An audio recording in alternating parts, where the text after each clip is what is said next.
The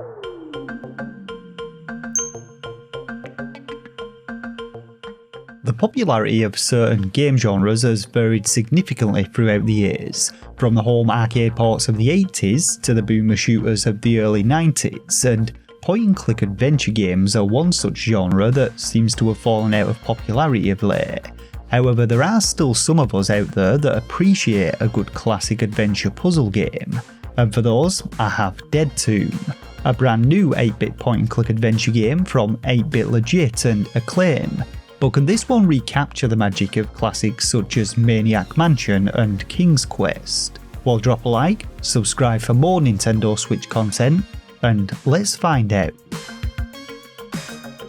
So before we get into this review, I just want to give a quick shout out to 8-bit Legit, who are doing some great work on porting and publishing these kinds of classic NES experiences to the Switch. And I previously reviewed Nescape, a fantastic escape the room game, but many of these titles are also available in limited edition physical forms on both the Nintendo Switch and the NES, so if you're a physical collector, go and check out their site for more information.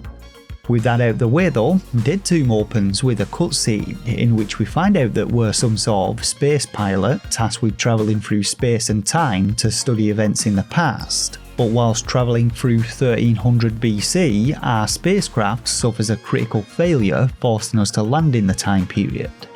Whilst conducting repairs atop a pyramid, we're about to insert the diamond power source and be on our way. But rather rudely, a Pharaoh soldier interrupts us, bonks us on the head, and we then wake up in a tomb with a headache and a missing diamond. Other than the ending though, that's it in terms of a storyline for this one, and nothing is developed on further with the location we find ourselves in, and we have no further encounters with any of the people, which is a shame really, as it does make for quite a lonely adventure. Getting into the gameplay though, from the main menu we can select to begin a new game, or alternatively can input a password, and we'll get onto this password system shortly, but the game also comes with an instructions manual giving us a rundown of its controls and a few details on the in-game items that we can find. Like I said though, we begin our game in an empty tomb, and I'm going to be keeping this review quite short as to avoid spoilers, but it's your classic point-and-click adventure game of working out where to go, collecting items and solving puzzles to open the way forward. Much like the classic games of the 80s, the environment is broken down into single segment screens, which are navigated between via means of an on-screen map, and as expected there is a reasonable amount of backing and forthing in this one as we acquire new objects and have to backtrack to gather others. All of the game's interactions are done by means of a set of on-screen prompts though, with anything interactable indicated by a question mark above our players' heads. Some of these prompts are used multiple times, such as looking at things to get a description of them or taking and using things, but a couple have very specific uses, and I found that on several occasions the way in which you interact with things or use items wasn't really all that logical. For instance, we do have an inventory screen in the game containing all of the items that we've collected, but rather than standing next to the objects we want to use them on and then selecting to use them from the inventory screen, you have to actually find the correct command, which will then add an additional option for you to select. This led to some frustrating trial and error mechanics in some situations. One such being where you needed to shoot this snake with a bow and arrow, but instead had to select throw to throw the arrow at the snake using the bow.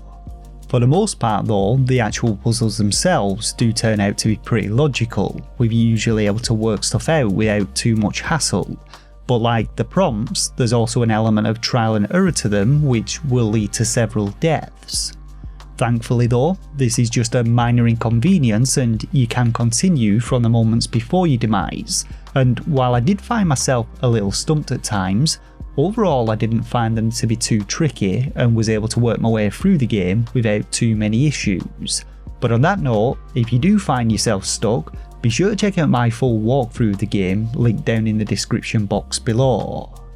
Now, like many point-and-click adventure games, the runtime of Dead Tomb is dependent on how fast you solve the puzzles, and all in all it took me about an hour to work through, which by most standards is relatively short, some might say disappointingly so. Don't get me wrong, the game is still enjoyable enough and I had a good time playing it whilst it lasted, but this short runtime really comes down to a lack of complexity and, dare I say, creativeness with its puzzles, and a lot of the playtime was actually spent moving back and forth throughout the pyramid, with many of its screens acting as fillers with nothing to interact with. There were also a couple of puzzles where you had to repeat the same action over and over, and in my opinion this was a little lazy. But if you prefer a simpler puzzler and don't want to work your brain too hard, then it should suffice. Finally, on the topic of saving your progress, there's no save system in the game, and if you quit out to the main menu, you're going to have to start over. That is unless you happen to have picked up the scraps of papyrus in the game containing the passwords for the password screen, and while this does add an element of authenticity to the whole experience, in my opinion, password screens are something that should have just stayed in the past.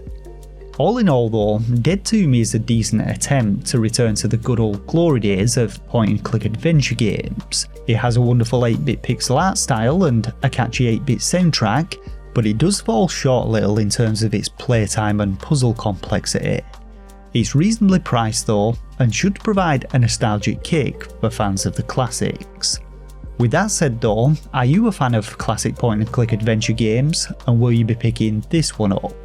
Let me know down in the comments section below, like and subscribe for more Nintendo Switch content, and thanks to both the patrons of the channel for their ongoing support and to you the viewers for watching.